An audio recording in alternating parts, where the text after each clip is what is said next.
Today we will see how to create a multiple folders in one click without VBO or any coding.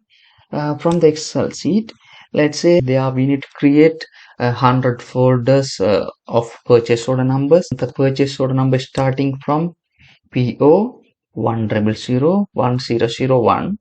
So there we need 100 purchase order number in this order. So we will write this until how many numbers we need.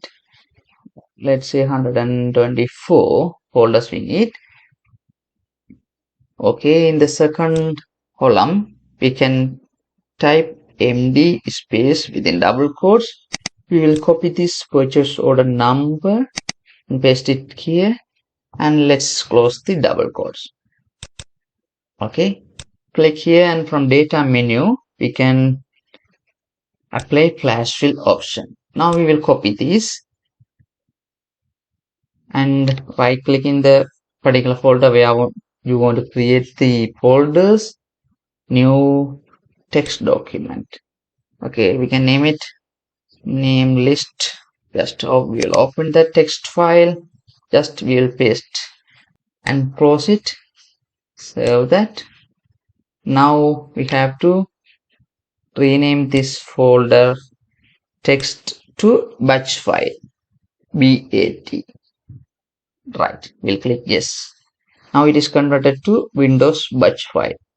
Now we can double click this, the command will run, the all required folders are created now. See, from the 10001 to 1124, the all folders are created.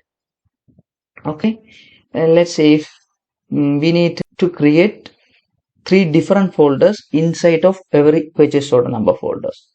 So we'll delete these things. So what we have to do after this purchase order number slash, let's say we need to create a folder named invoice, and we'll copy this. And also we need 2 more folders inside the purchase order number folders. We'll paste this instead of invoice SA, a folder name, and the folder name called VL. So 3 folders we need, invoice, SA and VL. That 3 folders will be inside of this purchase order number folders. Okay, let's apply the flash fill.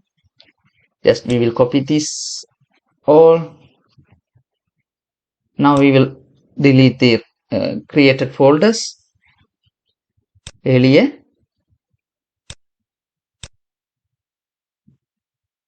Right, deleted. Now we will right click the batch file and edit. We'll select all and delete them. Just we will paste the copy. Just we will close this, save it, and now we will double click the batch file and command will run. Now these new folders created again. Now we can open one of the folder. Those 3 folders created inside of each folders. Let's check another folder. Yeah, simply we can create multiple folders in one click.